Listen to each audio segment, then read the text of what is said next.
1936, la matanza de los rebeldes por el ejército mexicano hizo de Recordad el Álamo un inmortal grito de guerra tejano. Pero esta es la historia vista desde el prisma estadounidense, lejos del fragor de la batalla. También emerge la versión mexicana. Más allá del mito y la controversia, ¿qué hizo a Jim Bowie y David Crockett huir de su pasado y convertirse en héroes con su muerte?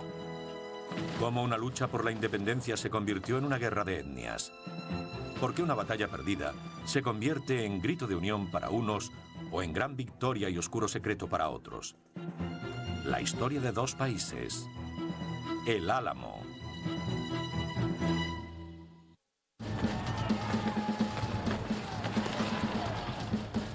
La batalla del Álamo culminó en un encarnizado fragor en las horas previas al amanecer del 6 de marzo de 1836.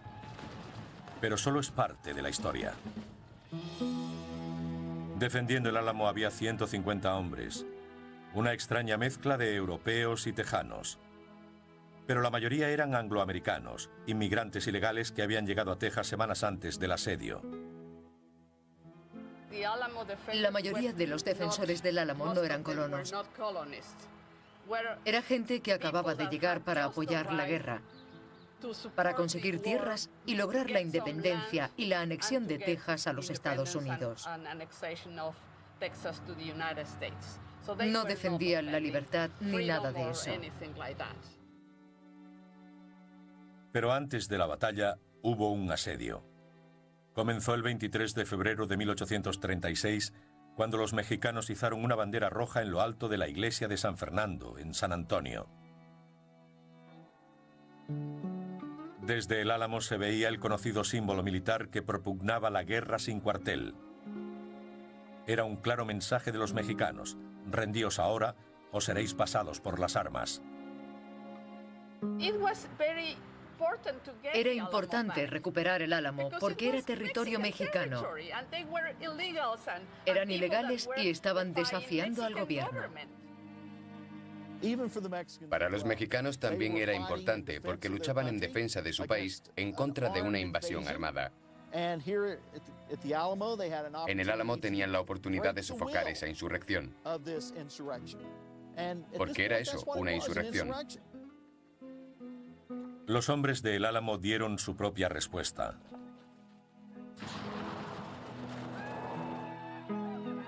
Con el disparo de un cañonazo dejaban clara su postura.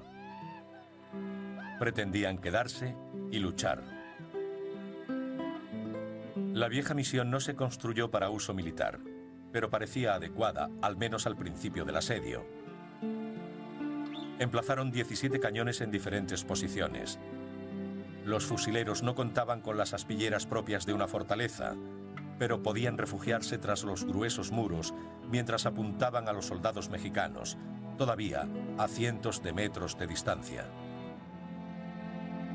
Cuando comenzó el asedio, los angloamericanos perdieron a uno de sus líderes más carismáticos. Jim Bowie cayó enfermo, supuestamente por una tuberculosis en avanzado estado. El más temido de los defensores de El Álamo se retiraba así del combate.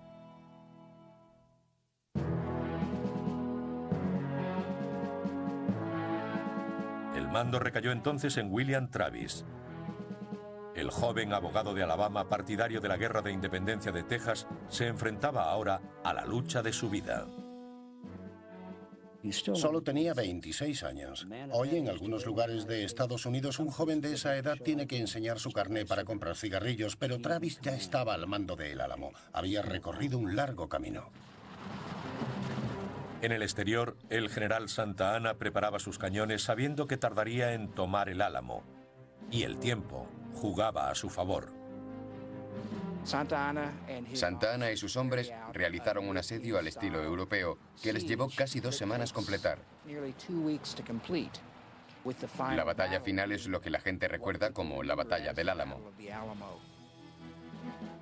El primer día del asedio, los soldados mexicanos se alinearon a orillas del río San Antonio, enfrente de El Álamo.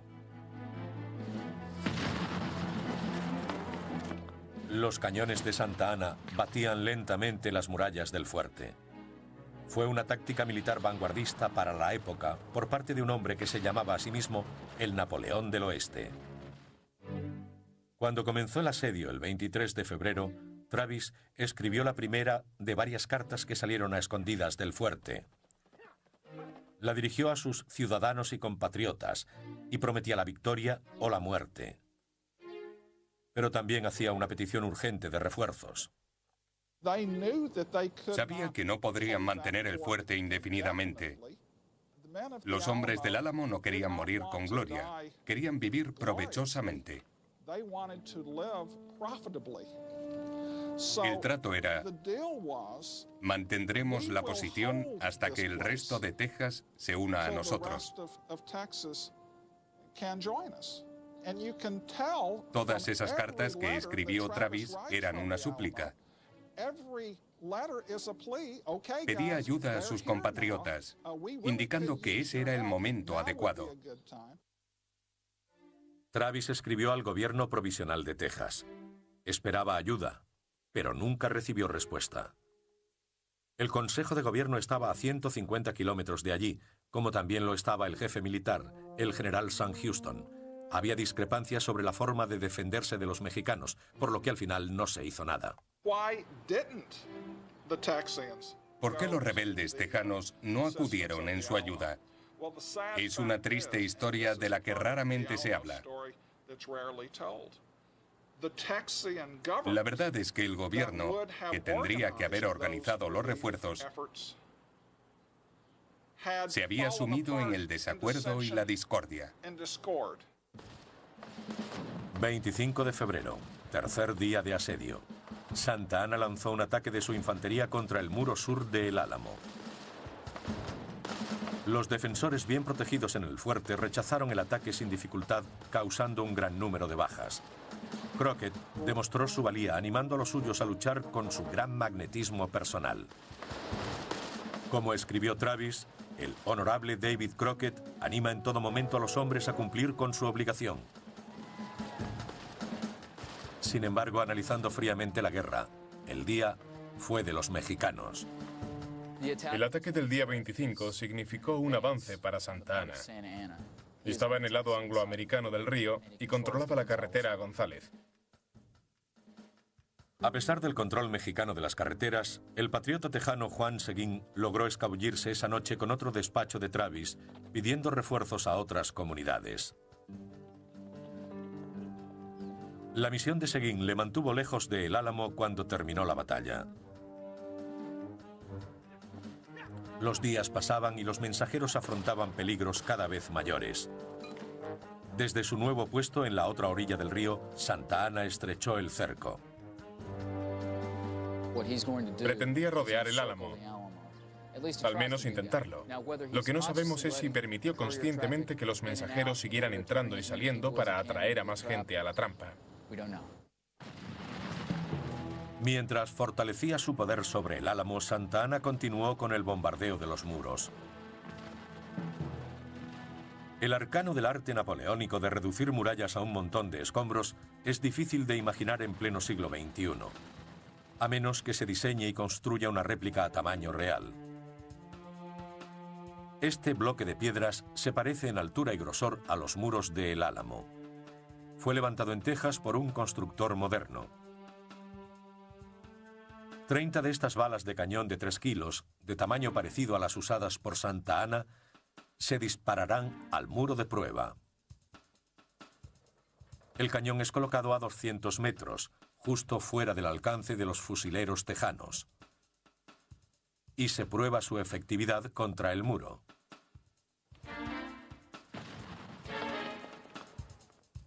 El primer disparo impacta en la esquina inferior derecha, penetrando medio metro en la pared.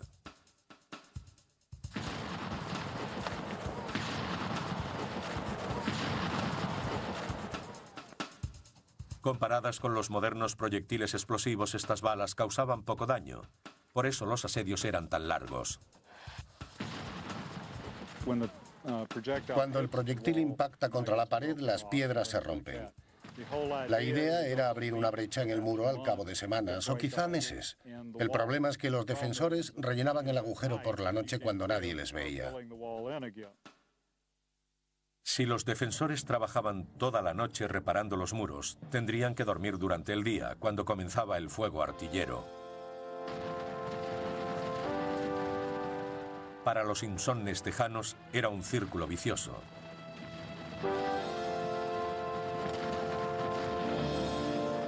El 1 de marzo, octavo día de asedio, llegaron refuerzos.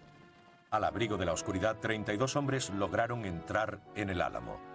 Llegaron de González, la ciudad donde había comenzado la guerra, con un desafiante estandarte y un cañonazo.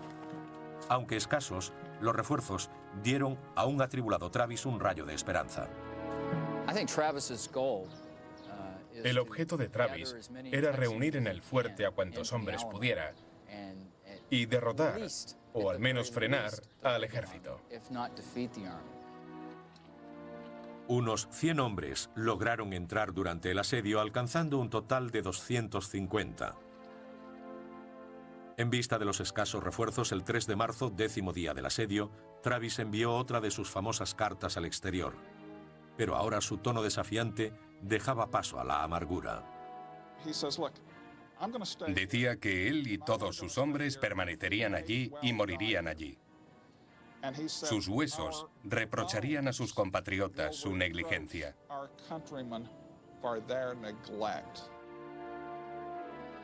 El 5 de marzo, 12º día de asedio, Santa Anna decidió poner fin a la contienda.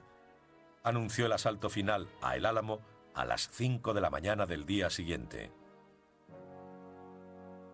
Reunió a sus oficiales para diseñar un plan. Los soldados escalarían los muros a cualquier precio. No harían prisioneros. Todos los defensores debían morir. Y él desayunaría dentro del fuerte capturado. La tarde anterior a la batalla final, Santa Anna ordenó el alto el fuego de la artillería. Por primera vez en 2 semanas, los defensores podían descansar. Pero mientras los tejanos se disponían a dormir, los soldados mexicanos tomaban posiciones. En pocas horas, ambos bandos librarían la épica batalla de El Álamo, haciendo historia y leyenda.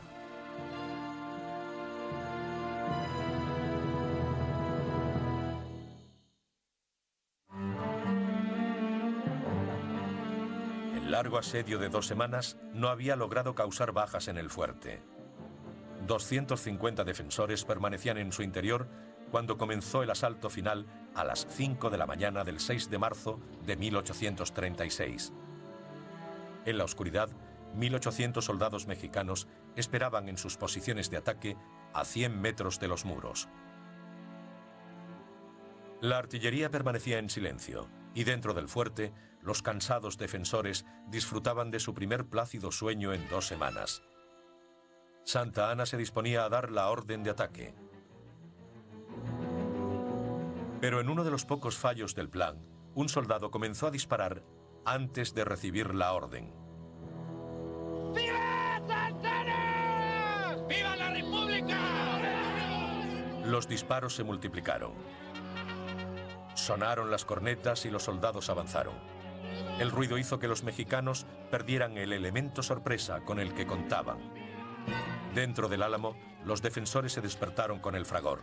Travis situó a sus hombres en los muros y comenzó la lucha.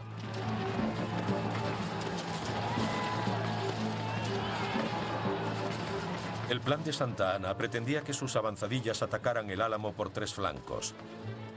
125 hombres por el muro sur. Más de 400 cargaron desde el este. Casi 800 atacaron el muro norte y el ángulo noroeste. En el interior, Bowie seguía postrado en cama. Estaba demasiado enfermo para participar en la lucha. David Crockett lideró un grupo de defensa en el muro sur, rechazando el ataque. William Travis corrió al muro norte con su esclavo Joe luchando junto a él. Travis moriría poco después. Había sido líder del movimiento por la independencia de Texas. Ahora su guerra había terminado. Joe vio caer a su amo con una bala en la cabeza. Después dijo que él se limitó a esconderse y no tomó parte en la batalla. Independientemente de quién ganara, él no participó, por lo que siguió siendo un esclavo. Se limitó a ocultarse. Como Travis murió al principio de la batalla, los defensores lucharon sin su comandante.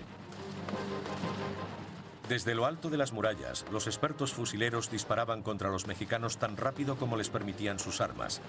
Cañones cargados con cadenas oxidadas, clavos y otros utensilios punzantes batían a las columnas atacantes, y durante un tiempo el ataque llegó a un punto muerto.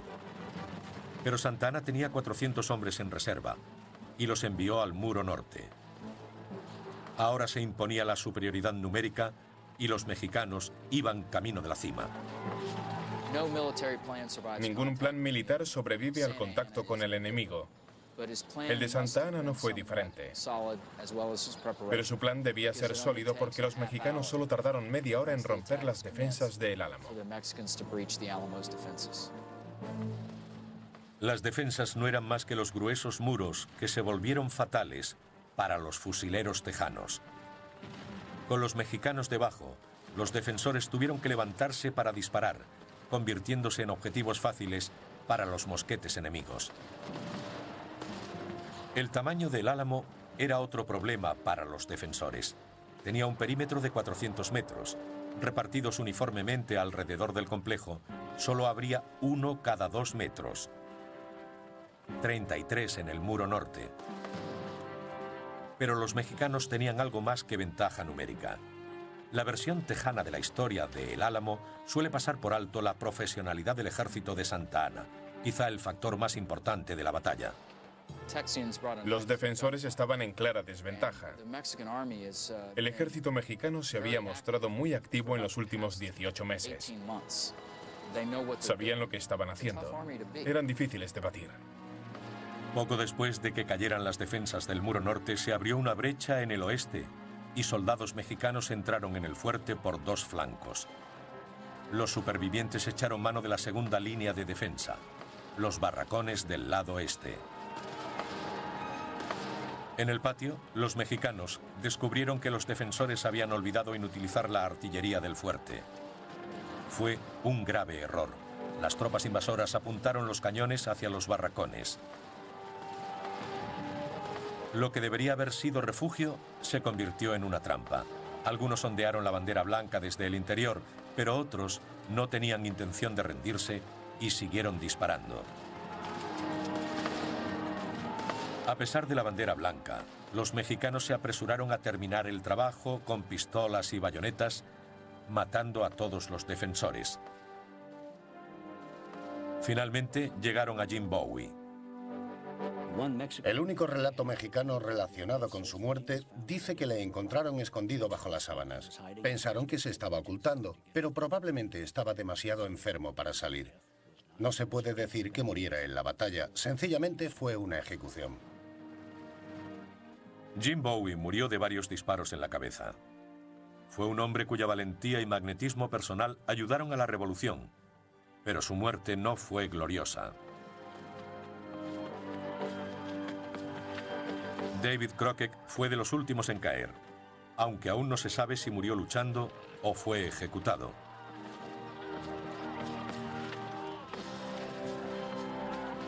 También hubo muertos fuera de El Álamo. Entre 40 y 60 angloamericanos intentaron huir, pero fueron interceptados por la caballería de Santa Anna.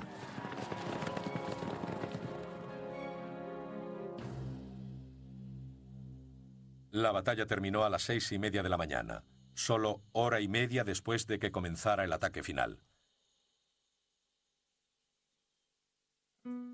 El amanecer reveló un paisaje sobrecogedor de cuerpos destrozados y ruinas humeantes. Tejanos, europeos, voluntarios norteamericanos, los 32 de González, todos habían muerto. Como en la mayoría de las guerras, la batalla de El Álamo quedó bañada en la sangre de los soldados y ensalzada con su sacrificio. Pero se desconoce la cifra exacta de muertos en cada bando. De hecho, pocos conflictos conocemos tan rodeados de misterio y carentes de respuestas.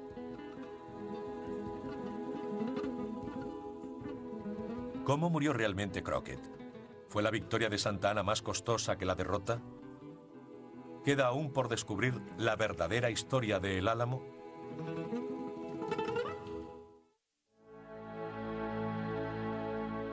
La distorsión de los hechos comenzó antes incluso de que el humo se desvaneciera del campo de batalla. Con el alto el fuego, Santa Anna dictó una carta a su secretario en la que se jactaba de haber matado a los 600 defensores. Santa Anna infló el número de muertos en el Álamo. De hecho, su secretario privado, Ramón Caro, confesó después: sabía que era ridículo cuando lo escribí, pero ¿qué iba a hacer? Era el presidente de México, él me daba las cifras y yo las escribía. Por eso sabemos que las cifras de Santa Anna no eran correctas. Otras fuentes mexicanas más objetivas sitúan el número en torno a 250 hombres, una cifra aceptada por la mayoría de los historiadores. Muchos de los nombres de los muertos están inscritos en un monumento conocido como el Cenotafio de El Álamo. Solo 189 fueron identificados, los otros son soldados desconocidos. Nos gustaría saberlo, pero probablemente nunca conozcamos los nombres de los hombres que murieron dentro de El Álamo. Algunos relatos históricos también han distorsionado el número de bajas en el bando mexicano. Hubo fuentes que también inflaron el número de bajas mexicanas. Algunas llegan a hablar de 1.500, lo que es absolutamente ridículo. La razón de que barajemos tantas cifras es que el ganador siempre escribe la historia, y al final los angloamericanos ganaron la Revolución de Texas. La información es tan imprecisa que ni siquiera los historiadores se ponen de acuerdo en la cifra de mexicanos muertos. En el bando mexicano se calcula que hubo entre 521 y 550 bajas. Santa Anna perdió aproximadamente la mitad de sus fuerzas de asalto. Al anochecer del 6 de marzo, había 60 soldados muertos. Si duplicamos esa cifra, tendremos el número de heridos, muchos de los cuales serían de gravedad. En contra de lo que les gustaría creer, los defensores no infligieron tanto daño a su enemigo.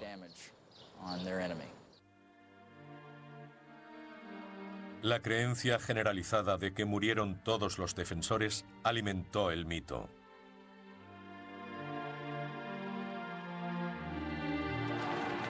Algunas mujeres y niños que vivían en los edificios de El Álamo estaban dentro de los muros y se ocultaron durante la batalla. No pertenecían a la guarnición y fueron perdonados por los mexicanos, pero hubo otros supervivientes. El esclavo de Travis, Joe, regresó con la familia de su amo a los Estados Unidos, pero se escapó el día del primer aniversario de la batalla. El albacea del testamento de Travis ofreció una recompensa por su captura, pero Joe permaneció oculto durante 40 años. Parece un periodo de tiempo demasiado largo para que estuviera oculto. Pero era Joe, a secas. Ni siquiera sabemos su apellido, si es que lo tenía. Es fácil que cayera en el olvido. Joe reapareció fugazmente en Austin cuando un periódico local lo mencionó en un artículo de 1877 sobre la Guerra de Texas. Sin embargo, no se volvió a hablar de él y desapareció de nuevo.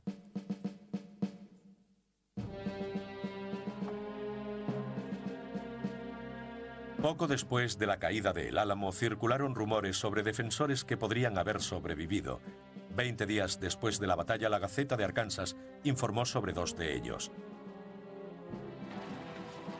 Quizá lograron evitar a la caballería de Santa Anna.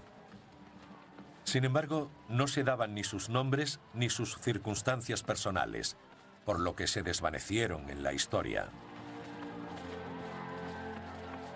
Brígido Guerrero es el único superviviente de El Álamo que conocemos por su nombre, uno de los tejanos que lucharon en la batalla. Se asignó a su nombre una de las muchas concesiones de tierras que otorgó Texas a los veteranos de la Guerra de la Independencia. Pero Guerrero fue el único veterano que recibió su concesión por sobrevivir en El Álamo. La concesión original tiene un siglo de antigüedad y debe ser manejada con cuidado. Se conserva en los archivos del condado de Béjar, donde está el Álamo. El demandante Brígido Guerrero, del condado de Béjar, estado de Texas, declara ser uno de los que entraron en el Álamo con el coronel Travis en febrero de 1836.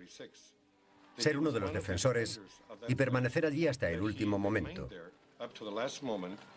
Cuando el ejército mexicano destruyó el lugar y vio que no había esperanza, tuvo la suerte de salir con vida ocultándose.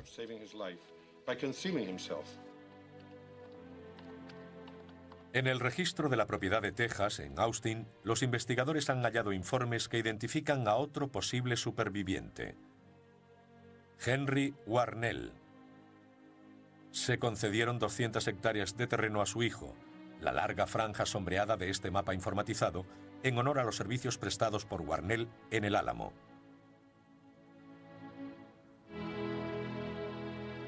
Todos los documentos del archivo de Warnell, salvo uno, afirman que murió en el Álamo. La única carta que dice que sobrevivió afirma que murió poco después de la batalla a 200 kilómetros de allí, en Port Lavaca, en la costa del Golfo. Sin embargo, Port Lavaca aún no existía cuando cayó el Álamo. El autor de la carta, un tal Henry Anderson, no aparece en ningún otro documento de la historia de Texas. Nadie sabe quién era o por qué escribió esa carta. ¿Pudo Warnell haber sido uno de los dos supervivientes que citaba el periódico de Arkansas? Como tantos otros aspectos sobre el Álamo, este caso sigue siendo un misterio.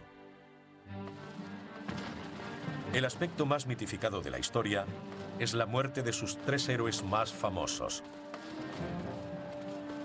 William Travis, James Bowie y David Crockett.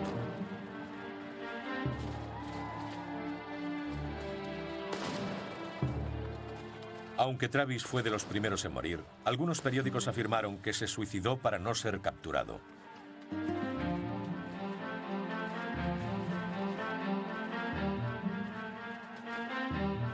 Los historiadores admiten que Bowie estaba enfermo de tuberculosis durante el asalto del 6 de marzo. Sin embargo, la leyenda popular dice que Bowie luchó, una historia que se originó en la entrevista de un periódico a su madre. La madre de Bowie dijo que, conociendo a su hijo, probablemente se sentara en la cama y acuchillara a 20 o 30 mexicanos. Así lo dijo su madre en Luisiana.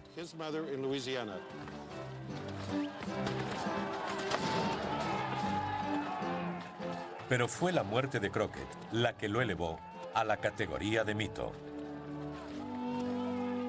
Desde las primeras crónicas en 1836 y a través de cuadros, libros y películas, Crockett ha personificado el espíritu de desafío y sacrificio de El Álamo. La creencia popular del siglo XX sobre Crockett es la que refleja la versión de Disney de 1955. Crockett ondeando su rifle y siendo el último en caer luchando en el Álamo. Sin embargo, los historiadores comienzan a sospechar que Crockett fue capturado vivo y ejecutado poco después. La historia fue contada así por un sargento tejano llamado Frank Dolson. Por lo que a mí respecta, la mejor prueba que tenemos sobre la muerte de Crockett proviene de lo que se ha dado en llamar la carta Dolson. Le pidieron que hiciera de intérprete durante el interrogatorio de un oficial mexicano. Según Dolson, el oficial fue testigo de la ejecución de los prisioneros después de la batalla. Y uno de ellos era Crockett. En el interrogatorio, el anónimo oficial dijo que un general mexicano llamado Castrillón hizo prisioneros a 6 estadounidenses.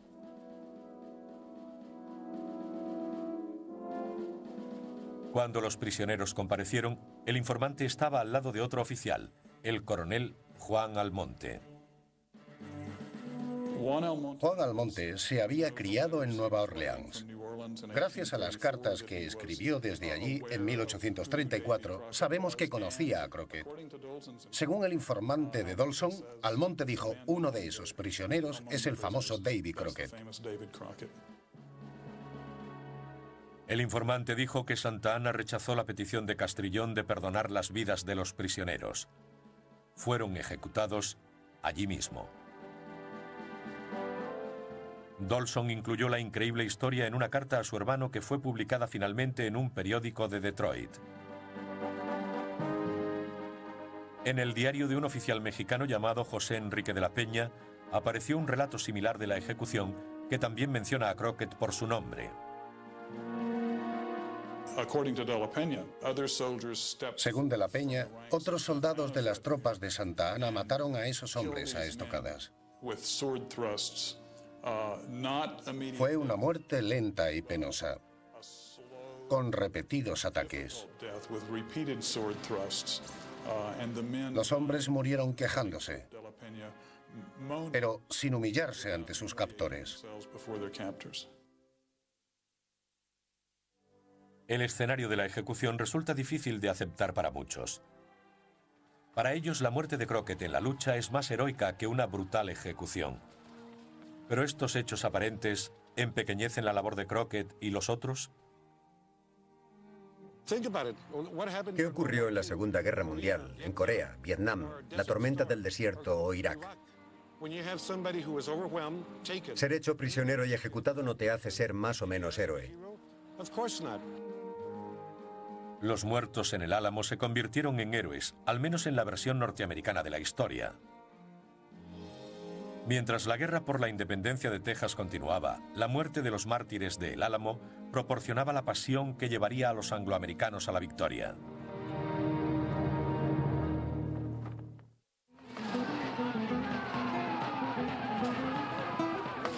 Antonio López de Santa Anna fue el vencedor de El Álamo. Héroe militar para México, alcanzó la cima del poder. Pero al rechazar las peticiones de clemencia para los vencidos, cometió un grave error. Hizo una guerra sin cuartel e incineró los cuerpos de los muertos. Santa Anna esperaba aplastar el espíritu de los rebeldes de otras zonas del estado, pero consiguió el efecto contrario. Al insistir en matar a todos los combatientes, consiguió avivar los ánimos en vez de aplacarlos. ¿Quién fue el responsable del poder moral de El Álamo? Antonio López de Santa Anna. Ese poder moral fue encarnado por el repetido grito de guerra «Recordad El Álamo». Con él llegó la indignación que alentó la rebelión. La guerra por la independencia de Texas estaba en su apogeo. Durante el asedio del Álamo, los delegados, reunidos a 150 kilómetros en un pueblo llamado Washington on the Brazos, habían firmado una declaración de independencia de Texas y formado un gobierno. El ejército de Texas quedó oficialmente bajo el mando del comandante Sam Houston. Había sido gobernador de Tennessee, protegido de Andrew Jackson y activista en la política de Texas desde que llegó en 1832.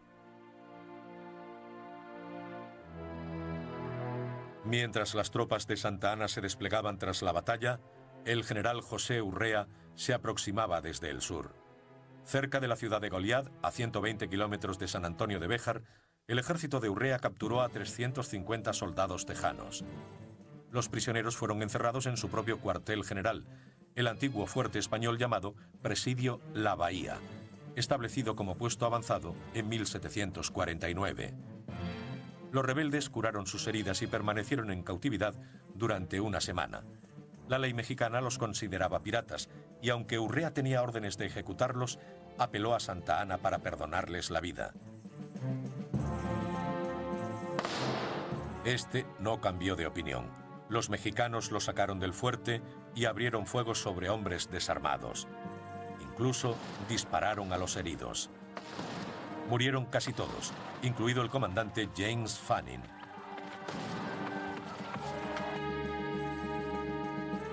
Para los tejanos, la guerra fue una sangrienta contienda. Recordad Goliad se unió a Recordad el Álamo como grito de guerra. Para Santa Anna era otro paso hacia el corazón de la Revolución de Texas. La meta de Santa Anna era tomar el Álamo, ocupar Goliad y destruir las fortificaciones.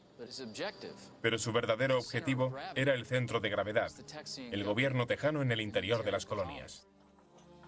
Santa Ana tuvo noticias de que el gobierno de Texas estaba en marcha y de que el ejército de 900 hombres de Houston había acampado en el río San Jacinto.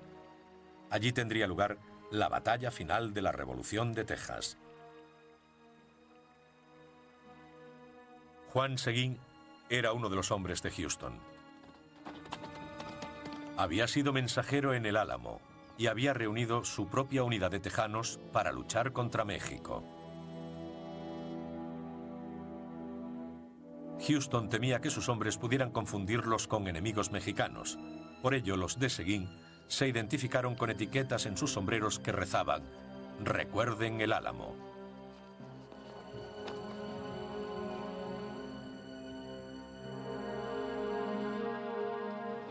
El 21 de abril de 1836, 1.200 soldados mexicanos descansaban en sus tiendas cuando atacó el ejército de Houston. Santa Ana estaba confiado y sus centinelas no lo vieron llegar. Santa Ana sentía poco respeto por los tejanos, a los que consideraba piratas. Y los que tratan con desdén al enemigo suelen tener problemas. Y ese fue el caso de la batalla de San Jacinto. La carga de Houston sorprendió al enemigo. Fue una derrota aplastante. Murieron 600 mexicanos. Cuando los tejanos llegaron a San Jacinto, estaban decididos a vencer, a no dejarse coger y a llevar a cabo su venganza. Fue la única batalla que perdió Santa Ana después del Álamo, pero también la única que importó. Santa Ana manejó bien la campaña, pero al final fue un desastre. Si nos basamos en lo ocurrido en San Jacinto, no se le puede considerar un Napoleón. Era del oeste, pero no Napoleón. Santa Ana fue capturado al día siguiente. Algunos tejanos quisieron lincharle. Houston, que estaba herido, los contuvo. A cambio de su vida y su libertad, Santa Ana firmó lo que es conocido como el Tratado de Velasco, exigiéndole el reconocimiento de la independencia de Texas. En la Revolución de Texas, la batalla de El Álamo fue la que acaparó la atención. Pero si la de San Jacinto, donde fueron derrotadas las fuerzas centralistas de Santa Ana, no recordaríamos El Álamo, porque la guerra se hubiese perdido y Texas seguiría formando parte de México.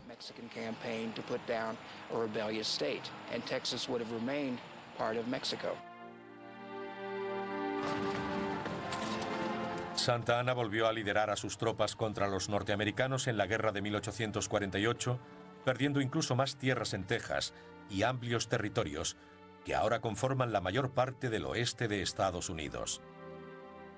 Siguió participando activamente en política durante 20 años, pero al final México se cansó de él.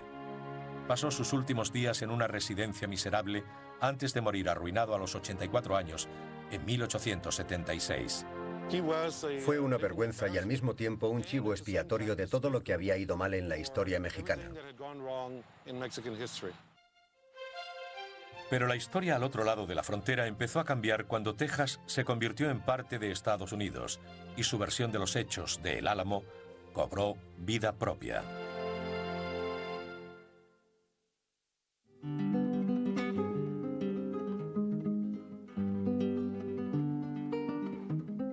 El edificio que hoy conocemos ha sufrido muchos cambios desde aquella mítica batalla, igual que los ha habido en la forma de contarla. El punto central de El Álamo actual es la iglesia de la Vieja Misión. Muchos visitantes se preguntan por qué el lugar parece tan pequeño. Se conservan los barracones, pero el fuerte incluía un patio central de 160 metros de ancho y los muros han desaparecido por completo. Hoy es un lugar reverenciado, pero no siempre fue así. El ejército norteamericano se hizo cargo de él en 1847, acabando la iglesia y añadiendo un tejado de chapa oculto por el remate de la fachada. En las siguientes 4 décadas otras estancias se usaron como almacén y salón. Parecían haberse apagado los ecos de la historia. No fue un lugar tan respetado como ahora hasta 1890. Cuando sus habitantes se dieron cuenta de que era un sitio importante y que deberían empezar a conservarlo. En ese momento comenzó a formarse el mito de El Álamo. El capitán Reuben Potter fue de los primeros en escribir sobre él. Su artículo pudo haber inspirado ese primer rayo de veneración a finales del siglo XIX. Entre los personajes incluidos en el artículo de Potter estaba Juan Seguín, el tejano que luchó con los angloamericanos contra México. Potter conoció a Seguín y confió en él para las descripciones de los acontecimientos. Sin embargo, la versión estadounidense de la historia omitió mencionar a los tejanos y retrató a los mexicanos como animales, seres perversos y malvados. Esta historia racial queda patente en un cuadro de Henry McArdle de 1905. Titulado Amanecer en el Álamo, cuelga en la sede del Senado de Texas. En él se ve al coronel Travis disparando una pistola en primer plano. Detrás de él hay un soldado mexicano, con mirada aviesa, a punto de clavarle la bayoneta en la espalda. Un historiador de arte se ha referido a los mexicanos retratados en el cuadro como asesinos psicóticos. Algunos ven un mensaje de parecidas características en una película llamada Los Mártires del Álamo o El Nacimiento de Texas, dirigida por David Worth Griffith en 1915. Se la he puesto varias veces a mis alumnos y siempre terminan riéndose porque es demasiado racial para los estándares modernos. Cuando se estrenó en 1915 se tomó como una descripción precisa y real de los acontecimientos de 1836. Al explicar por qué ocurrió la batalla de El Álamo, la película no hace referencia a centralistas, federalistas, filibusteros, esclavos o ninguno de los verdaderos temas históricos. Al principio de la película, como razón de la batalla, se ve a un soldado mexicano acosando a una anglosajona. Esta huye y se lo cuenta a su marido. Él busca al soldado y le dispara en la cabeza. Describe la imagen del mexicano lascivo en el que no se puede confiar y que debe ser controlado. El carácter de los mexicanos queda definido durante la batalla. Hay un niño que corre a esconderse detrás de un cañón. Está muy asustado. En un momento dado, se ve un brazo con uniforme mexicano. El soldado le coge por el cuello, lo levanta y lo lanza contra la pared. Es una escena inquietante para 1915, incluso para hoy. Era como decir que ni siquiera seguían las reglas de la guerra. Mataban a niños inocentes. Cuando se estrenó en 1915, la crítica la alabó como un drama conmovedor. Una crítica del Express News de San Antonio afirmaba que la gente se emocionó mucho al verla. Eran imágenes cargadas de historia y emoción. Es preocupante, porque refleja el racismo contra ciertas comunidades, en este caso, contra la mexicana. Mientras los aficionados hacían cola para ver la película, las tensiones raciales, alimentadas en parte por el falseado legado de El Álamo, estallaron en el sur de Texas. En 1915, un grupo de mexicanos y tejanos llamados Los Sediciosos comenzaron una campaña de terror. Su objetivo era recuperar los territorios mexicanos que habían perdido durante la década posterior a El Álamo. Los rebeldes sabotearon trenes, puentes y otras instalaciones. Los Texas Rangers y el ejército norteamericano acudieron a sofocar la revolución. Es un episodio de la historia en el que se invirtieron las tornas de ambos bandos, explicando quizá el deseo de Santa Anna de sofocar el levantamiento de El Álamo. Podríamos considerarlo mediante una comparación exagerada. Si algunos de los descendientes de mexicanos que viven en el sur de California o Texas decidieran unirse de nuevo a México y se alzaran en armas contra el gobierno norteamericano, ¿qué ocurriría? ¿Cuál sería la reacción de Washington? Washington reaccionó como lo hizo Santa Anna en El Álamo. La rebelión de 1915 fue aplastada y los mexicanos no volvieron a reclamar los territorios perdidos a los Estados Unidos. 2 décadas después, en 1936, los tejanos celebraban el centenario de la Batalla de El Álamo. Se consagró la leyenda y sus héroes fueron venerados casi como santos. Los defensores del fuerte se redescubrieron en plena época de la Depresión, cuando la nación necesitaba superhéroes, y se convirtieron en superhombres.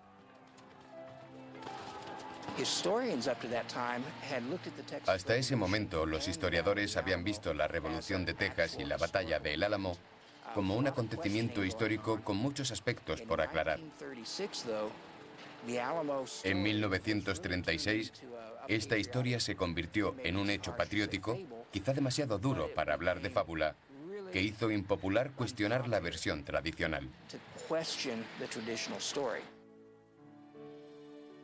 Ningún relato de la historia tradicional es más querido que Davy Crockett, Rey de la Frontera, película de Disney de 1954, protagonizada por Fess Parker. La historia es típicamente americana y continúa la tendencia iniciada en 1890. Juan Seguín y otros tejanos no aparecen en el reparto. Cuando yo estudiaba historia de Texas en los años 50 e incluso en los 60, esos personajes no aparecían en los libros. Fue ya en el instituto o en la universidad cuando supe quién era Juan Seguín.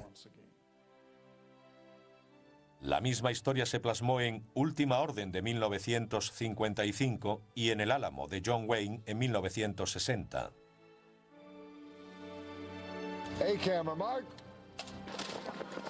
Pero hoy hay una tendencia hacia un punto de vista más equilibrado, con el estreno en 2003 de El Álamo de la Touchstone Pictures.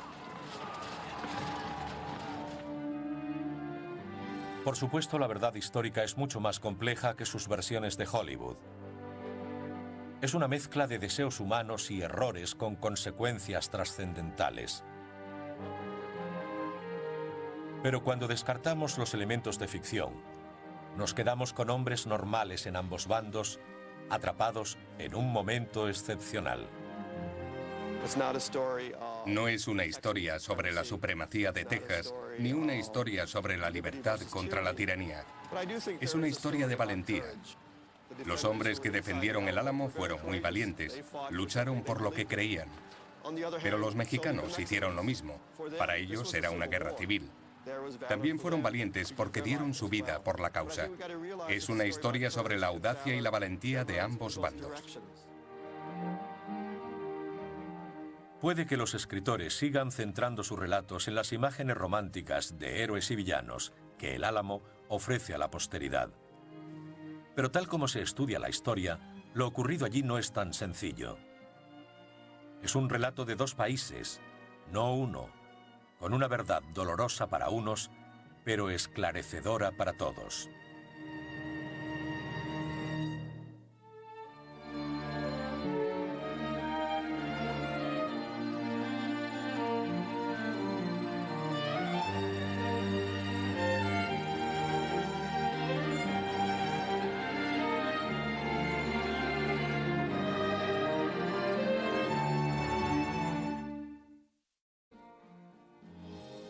Mientras la guerra por la independencia de Texas continuaba, la muerte de los mártires de El Álamo proporcionaba la pasión que llevaría a los angloamericanos a la victoria.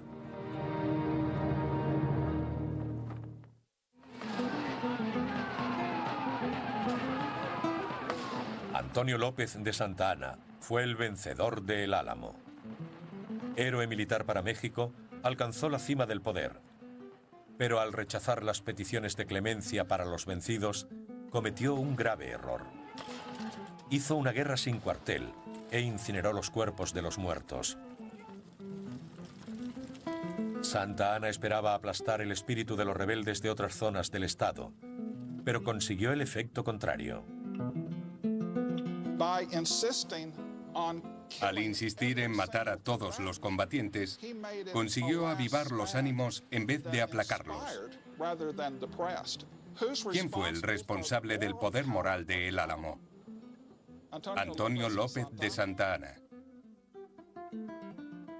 Ese poder moral fue encarnado por el repetido grito de guerra «Recordad el Álamo». Con él llegó la indignación que alentó la rebelión.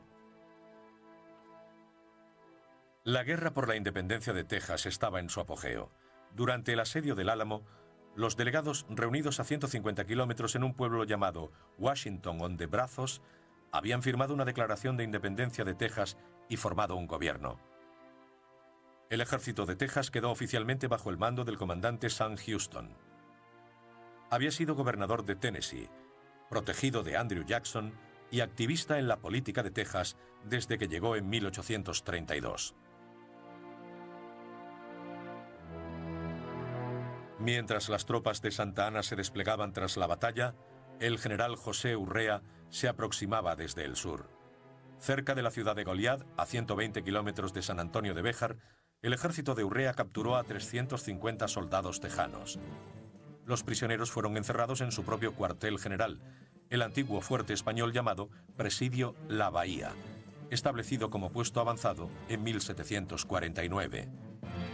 Los rebeldes curaron sus heridas y permanecieron en cautividad durante una semana.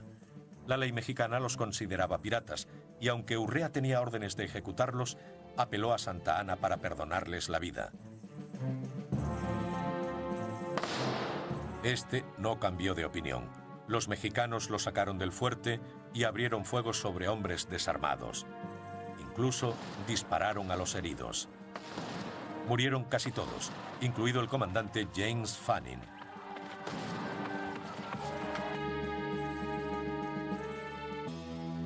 Defendiendo el Álamo había 150 hombres, una extraña mezcla de europeos y tejanos. Pero la mayoría eran angloamericanos, inmigrantes ilegales que habían llegado a Texas semanas antes del asedio. La mayoría de los defensores del Álamo no eran colonos. Era gente que acababa de llegar para apoyar la guerra, para conseguir tierras y lograr la independencia y la anexión de Texas a los Estados Unidos. No defendían la libertad ni nada de eso. Pero antes de la batalla hubo un asedio. Comenzó el 23 de febrero de 1836, cuando los mexicanos izaron una bandera roja en lo alto de la iglesia de San Fernando, en San Antonio. Desde el Álamo se veía el conocido símbolo militar que propugnaba la guerra sin cuartel. Era un claro mensaje de los mexicanos: rendíos ahora o seréis pasados por las armas. Era importante recuperar el Álamo porque era territorio mexicano. Eran ilegales y estaban desafiando al gobierno. Para los mexicanos también era importante porque luchaban en defensa de su país en contra de una invasión armada. En el Álamo tenían la oportunidad de sofocar esa insurrección. Porque era eso, una insurrección. Los hombres de El Álamo dieron su propia respuesta.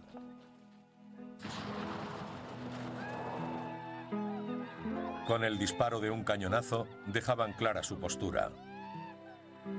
Pretendían quedarse y luchar. La vieja misión no se construyó para uso militar, pero parecía adecuada, al menos al principio del asedio. Emplazaron 17 cañones en diferentes posiciones. Los fusileros no contaban con las aspilleras propias de una fortaleza, pero podían refugiarse tras los gruesos muros mientras apuntaban a los soldados mexicanos, todavía a cientos de metros de distancia. Cuando comenzó el asedio, los angloamericanos perdieron a uno de sus líderes más carismáticos. Jim Bowie cayó enfermo, supuestamente por una tuberculosis en avanzado estado. El más temido de los defensores de El Álamo se retiraba así del combate.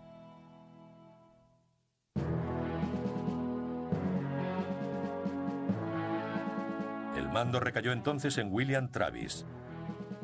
El joven abogado de Alabama, partidario de la Guerra de Independencia de Texas, se enfrentaba ahora a la lucha de su vida. Solo tenía 26 años. De los escasos refuerzos, el 3 de marzo, 10º día del asedio, Travis envió otra de sus famosas cartas al exterior. Pero ahora su tono desafiante dejaba paso a la amargura. Decía que él y todos sus hombres permanecerían allí y morirían allí. Sus huesos reprocharían a sus compatriotas su negligencia.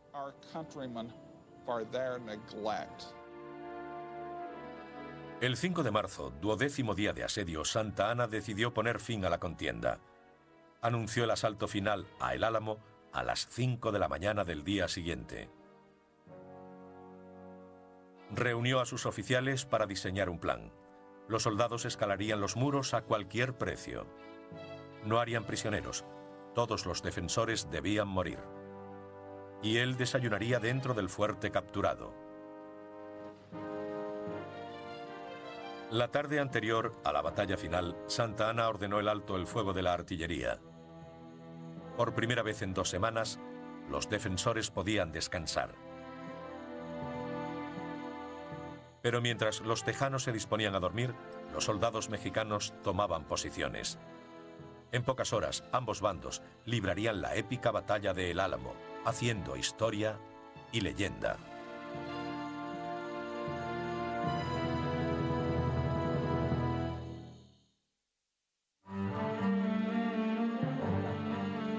El largo asedio de 2 semanas no había logrado causar bajas en el fuerte.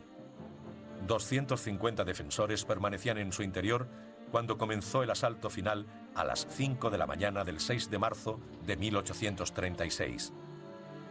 En la oscuridad, 1.800 soldados mexicanos esperaban en sus posiciones de ataque a 100 metros de los muros. La artillería permanecía en silencio y dentro del fuerte, los cansados defensores disfrutaban de su primer plácido sueño en 2 semanas. Santa Anna se disponía a dar la orden de ataque. Pero en uno de los pocos fallos del plan, un soldado comenzó a disparar antes de recibir la orden. ¡Viva Santa Anna! ¡Viva la República! Los disparos se multiplicaron. Sonaron las cornetas y los soldados avanzaron. El ruido hizo que los mexicanos perdieran el elemento sorpresa con el que contaban. Dentro del Álamo, los defensores se despertaron con el fragor. Travis situó a sus hombres en los muros y comenzó la lucha.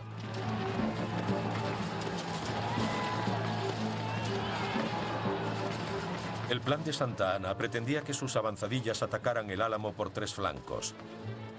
125 hombres con repetidos ataques. Los hombres murieron quejándose, pero sin humillarse ante sus captores. El escenario de la ejecución resulta difícil de aceptar para muchos.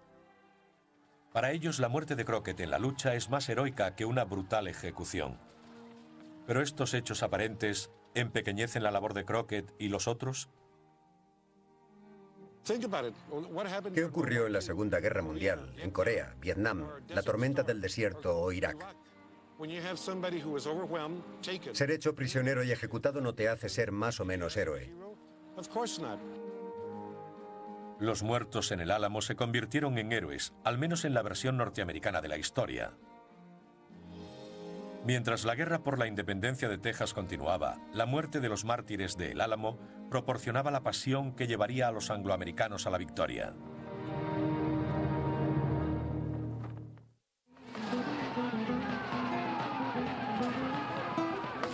Antonio López de Santa Anna fue el vencedor de El Álamo. Héroe militar para México, alcanzó la cima del poder. Pero al rechazar las peticiones de clemencia para los vencidos, cometió un grave error. Hizo una guerra sin cuartel e incineró los cuerpos de los muertos.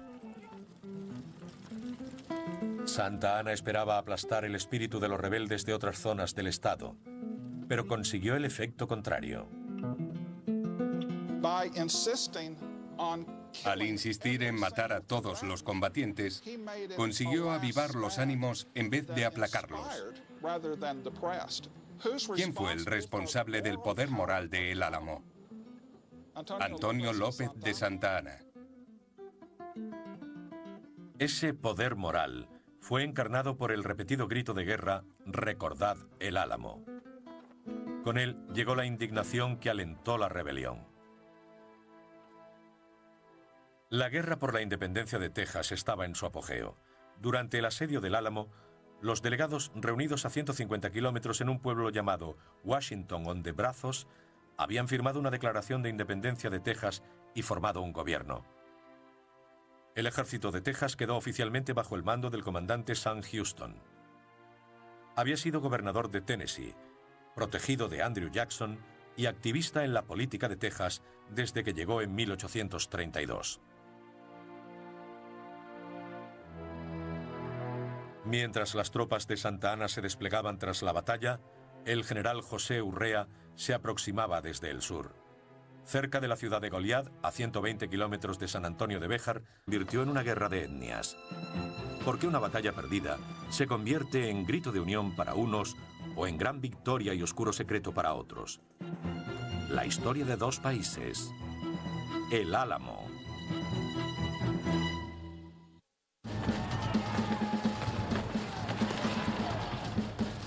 La batalla del Álamo culminó en un encarnizado fragor en las horas previas al amanecer del 6 de marzo de 1836. Pero solo es parte de la historia. Defendiendo el Álamo había 150 hombres, una extraña mezcla de europeos y tejanos. Pero la mayoría eran angloamericanos, inmigrantes ilegales que habían llegado a Texas semanas antes del asedio. La mayoría de los defensores del Álamo no eran colonos.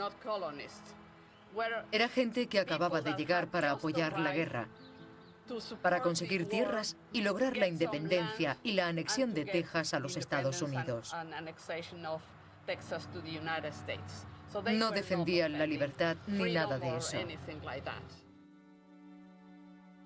Pero antes de la batalla hubo un asedio. Comenzó el 23 de febrero de 1836, cuando los mexicanos izaron una bandera roja en lo alto de la iglesia de San Fernando, en San Antonio. Desde el Álamo se veía el conocido símbolo militar que propugnaba la guerra sin cuartel. Era un claro mensaje de los mexicanos: rendíos ahora o seréis pasados por las armas. Era importante recuperar el Álamo porque era territorio mexicano. Eran ilegales y estaban desafiando al gobierno. Para los mexicanos también era importante porque luchaban en defensa de su país en contra de una invasión armada. En el Álamo tenían la oportunidad de sofocar esa insurrección.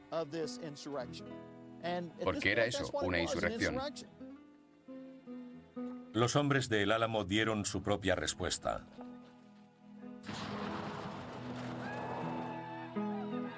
Con el disparo de un cañonazo dejaban clara su postura. Pretendían quedarse y luchar. La vieja misión no se construyó para uso militar, pero parecía adecuada, al menos al principio del asedio. Emplazaron 17 cañones en diferentes posiciones. Los fusileros no contaban con las aspilleras propias de una fortaleza, pero podían refugiarse tras los gruesos muros mientras apuntaban a los soldados mexicanos, todavía a cientos de metros de distancia. Cuando comenzó el asedio, los angloamericanos perdieron a uno de sus líderes más carismáticos, de Texas. En él se ve al coronel Travis disparando una pistola en primer plano. Detrás de él hay un soldado mexicano, con mirada aviesa, a punto de clavarle la bayoneta en la espalda. Un historiador de arte se ha referido a los mexicanos retratados en el cuadro como asesinos psicóticos. Algunos ven un mensaje de parecidas características en una película llamada Los mártires del Álamo o El nacimiento de Texas, dirigida por David Worth Griffith en 1915. Se la he puesto varias veces a mis alumnos y siempre terminan riéndose porque es demasiado racial para los estándares modernos. Cuando se estrenó en 1915 se tomó como una descripción precisa y real de los acontecimientos de 1836. Al explicar por qué ocurrió la batalla de El Álamo, la película no hace referencia a centralistas, federalistas, filibusteros, esclavos o ninguno de los verdaderos temas históricos. Al principio de la película, como razón de la batalla, se ve a un soldado mexicano acosando a una anglosajona. Esta huye y se lo cuenta a su marido. Él busca al soldado y le dispara en la cabeza. Describe la imagen del mexicano lascivo en el que no se puede confiar y que debe ser controlado.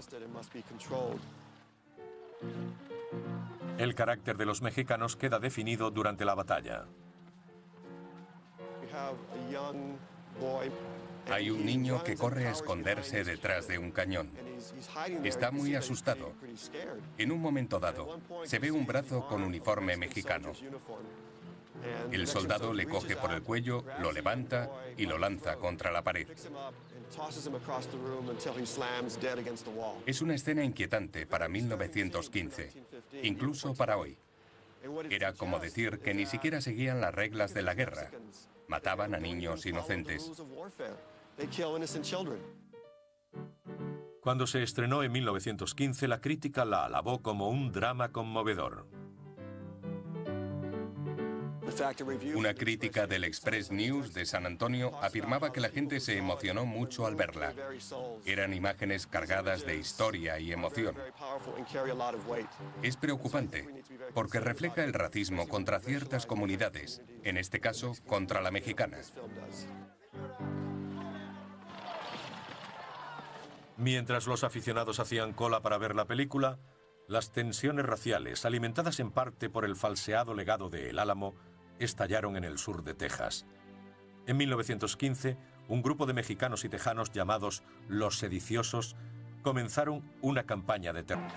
Pero fue la muerte de Crockett la que lo elevó a la categoría de mito. Desde las primeras crónicas en 1836 y a través de cuadros, libros y películas, Crockett ha personificado el espíritu de desafío y sacrificio de El Álamo. La creencia popular del siglo XX sobre Crockett es la que refleja la versión de Disney de 1955. Crockett ondeando su rifle y siendo el último en caer luchando en El Álamo.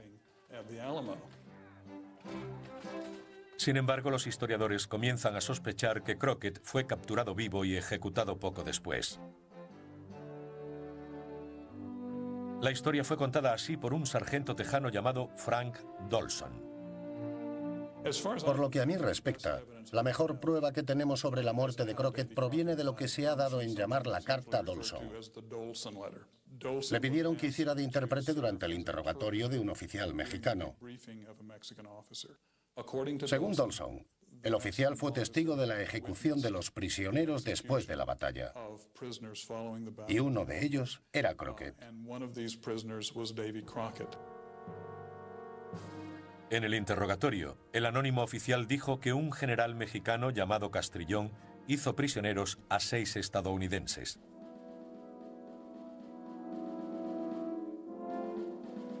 Cuando los prisioneros comparecieron, el informante estaba al lado de otro oficial, el coronel Juan Almonte.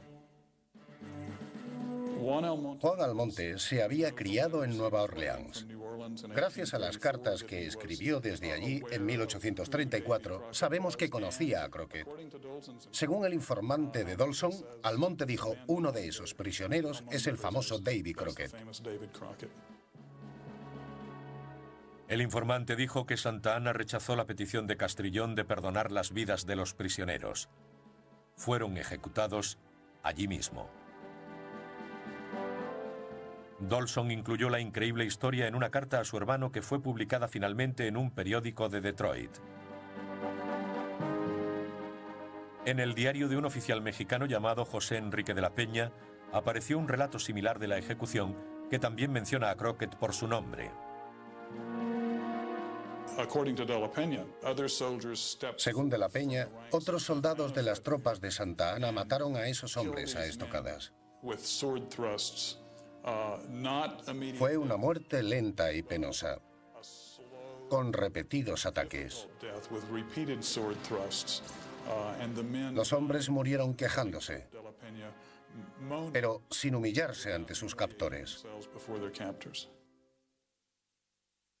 Álamo.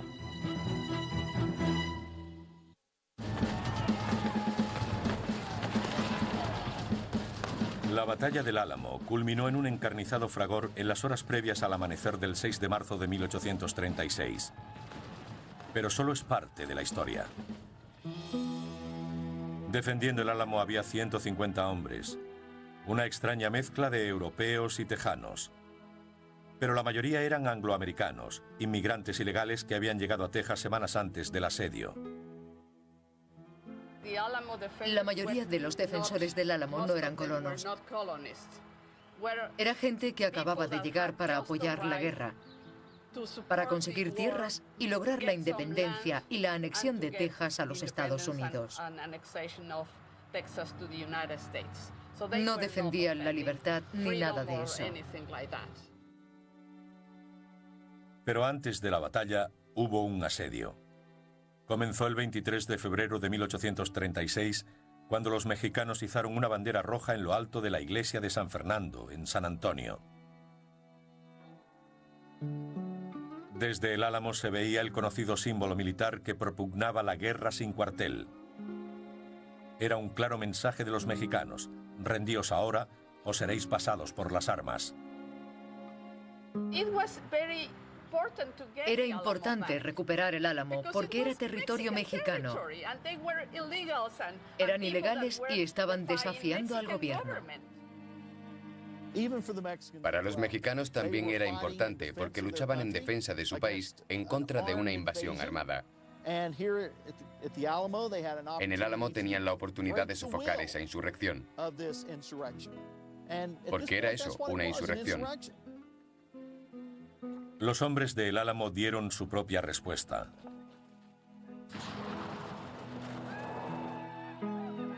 Con el disparo de un cañonazo dejaban clara su postura. Pretendían quedarse y luchar. La vieja misión no se construyó para uso militar, pero parecía adecuada, al menos al principio del asedio. Emplazaron 17 cañones en diferentes posiciones. Los fusileros no contaban con las aspilleras propias de una fortaleza, pero podían refugiarse tras los gruesos muros mientras apuntaban a los soldados mexicanos, todavía a cientos de metros de distancia. Cuando comenzó el asedio, los angloamericanos perdieron a uno de sus líderes más carismáticos. Jim Bowie cayó enfermo, supuestamente por una tuberculosis en avanzado estado. El más temido de los defensores de El Álamo se retiraba así del combate. Desde lo alto de las murallas, los expertos fusileros disparaban contra los mexicanos tan rápido como les permitían sus armas.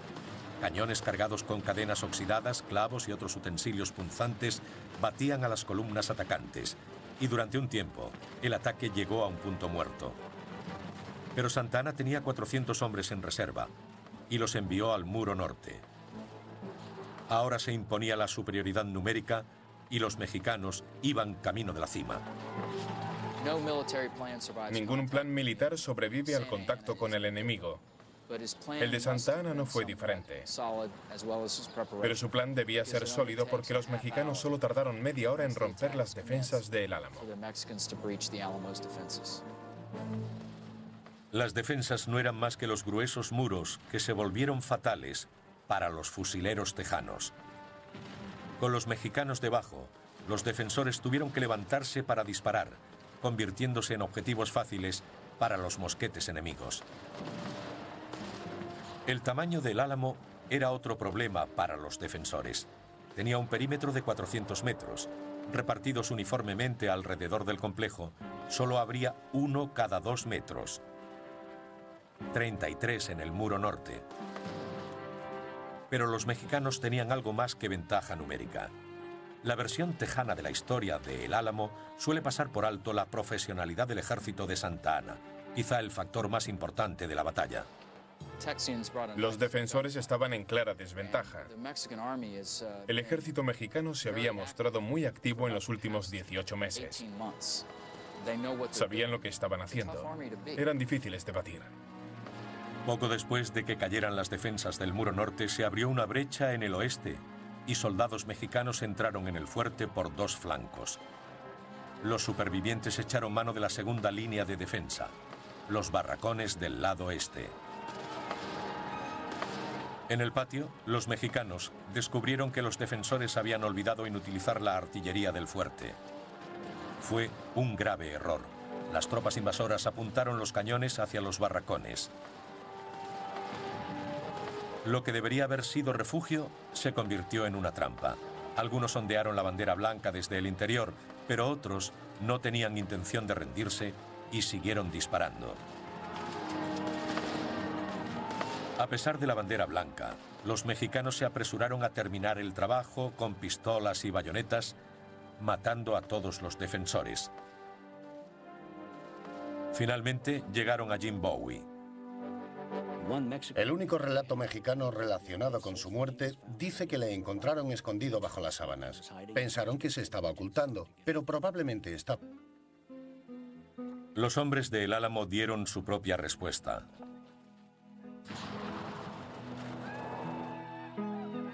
Con el disparo de un cañonazo dejaban clara su postura. Pretendían quedarse y luchar.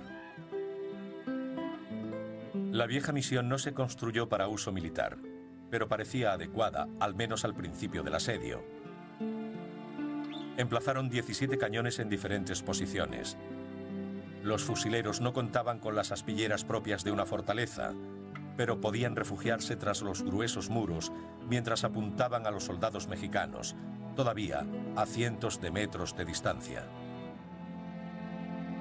Cuando comenzó el asedio, los angloamericanos perdieron a uno de sus líderes más carismáticos. Jim Bowie cayó enfermo, supuestamente por una tuberculosis en avanzado estado. El más temido de los defensores de El Álamo se retiraba así del combate.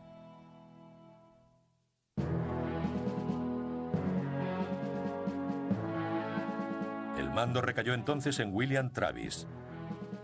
El joven abogado de Alabama, partidario de la Guerra de Independencia de Texas, se enfrentaba ahora a la lucha de su vida. Solo tenía 26 años. Hoy en algunos lugares de Estados Unidos un joven de esa edad tiene que enseñar su carné para comprar cigarrillos, pero Travis ya estaba al mando de El Álamo. Había recorrido un largo camino. En el exterior, el general Santa Anna preparaba sus cañones sabiendo que tardaría en tomar El Álamo. Y el tiempo jugaba a su favor. Santa Anna y sus hombres realizaron un asedio al estilo europeo que les llevó casi 2 semanas completar. La batalla final es lo que la gente recuerda como la batalla del Álamo. El primer día del asedio, los soldados mexicanos se alinearon a orillas del río San Antonio, enfrente de El Álamo. Los cañones de Santa Anna batían lentamente las murallas del fuerte. Fue una táctica militar vanguardista para la época por parte de un hombre que se llamaba a sí mismo el Napoleón del Oeste. Cuando comenzó el asedio el 23 de febrero, Travis escribió la primera de varias cartas que salieron a escondidas del fuerte. La dirigió a sus ciudadanos y compatriotas y prometía la victoria o la muerte. Pero también hacía una petición urgente de refuerzos. Sabía que no podrían mantener el fuerte indefinidamente. Los hombres del Álamo no querían morir con gloria, querían vivir provechosamente. El trato era... Juan Seguín era uno de los hombres de Houston. Había sido mensajero en El Álamo y había reunido su propia unidad de tejanos para luchar contra México. Houston temía que sus hombres pudieran confundirlos con enemigos mexicanos. Por ello, los de Seguín se identificaron con etiquetas en sus sombreros que rezaban: "Recuerden El Álamo".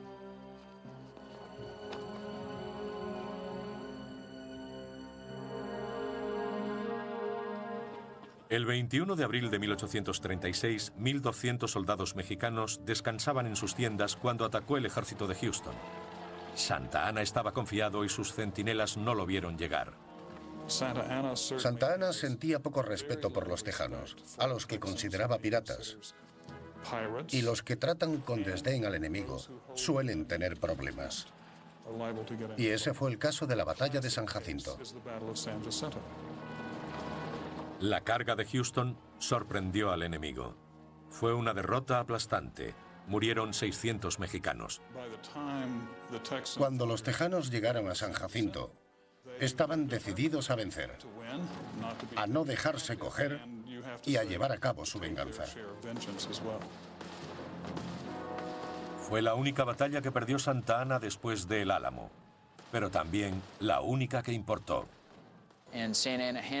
Santa Anna manejó bien la campaña, pero al final fue un desastre. Si nos basamos en lo ocurrido en San Jacinto, no se le puede considerar un Napoleón. Era del oeste, pero no Napoleón. Santa Anna fue capturado al día siguiente. Algunos tejanos quisieron lincharle. Houston, que estaba herido, los contuvo. A cambio de su vida y su libertad, Santa Anna firmó lo que es conocido como el Tratado de Velasco, exigiéndole el reconocimiento de la independencia de Texas. En la Revolución de Texas, la batalla de El Álamo fue la que acaparó la atención. Pero si la de San Jacinto, donde fueron derrotadas las fuerzas centralistas de Santa Anna, no recordaríamos El Álamo, porque la guerra se hubiese perdido y Texas seguiría formando parte de México.